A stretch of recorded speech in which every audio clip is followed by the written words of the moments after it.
Another day, another J. Fern's wife story. Kapag busog na ang mga sisiw, pagkatapos nilang kumain sa umaga, dyan na sila nag-iipon-ipon sa kanilang tambayan. Lagi kong binabasa ang lupa dyan para pag nakatambay sila dyan ay malamig ang singaw. Maghapong malilim dyan, kaya maghapon ding dyan nakatambay ang mga sisiw. Ang mga cockerels na yan ay pababandingan namin ng national ngayong darating na April 12. Ang mga sisiw na babandingan ng national ay yung mga sisiw na January 15 to March 15 born. Itong malalaki ng mga sisiw pagkatapos bandingan ay aalpasan na sa range area. Yung mga March born naman naming mga sisiw ay dito muna namin sa aming likod ng bahay aalpasan. Mahigit 40 sisiw ang papabandingan namin ng national. Itong mga month-old na sisiw na to ay kasali din sa papabandingan namin.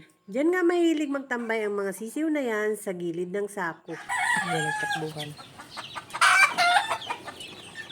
Pumutak nga yung aming ARL right-nosed brood hen kaya naglabasan sa kanilang lungga ang mga sisiw. Nagulat sila kaya sila naglabasan. Nasa brooder pa lang dati ay laging nag-aawayan ang mga sisiw na to kaya inalpasan na namin kahit maliliit pa sila. Ngayong alpas na sila, paminsan-minsan ay nagpapaluan pa rin pero naghihiwalay din agad. Diyan sila sa may sako laging nakatambay kaya diyan din namin nilalagay ang pakainan nila.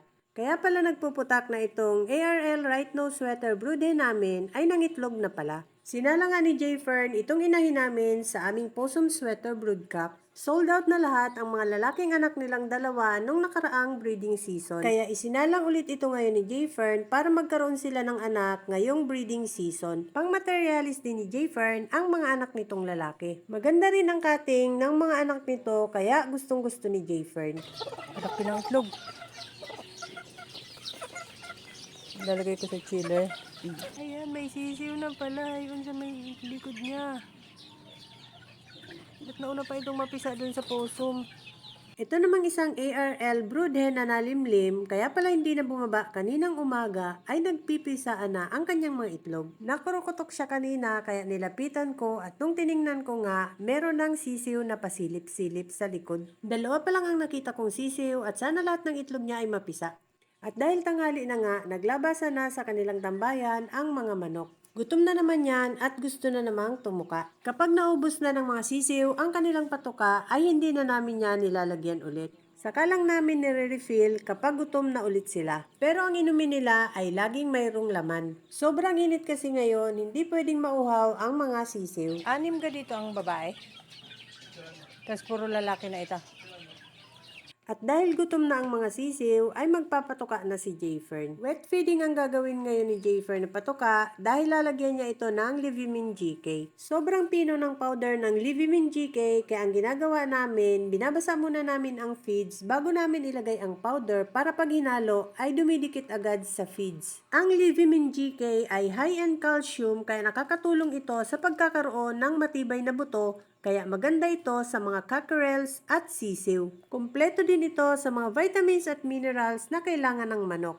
Pampagana din ito sa pagkain ng mga manok dahil mabango ang amoy nito. Ang Livimin GK talaga ay ginagamit sa conditioning ng mga manok panabong. Importante ang Livimin GK during conditioning para makayanan ng mga manok ang matinding training. Nilagyan na nga ng patuka ni J. Fern ang kanilang pakainan at naglapitan na ang mga manok. Yung grupo ng malalaking sisiw muna ang unang lumalapit sa patukaan. Kailangang hiwa-hiwalay ang pakainan ng bawat grupo para makatuka sila lahat. Nilagyan din ng patuka ni J. Fern yung mga manok sa fly pen.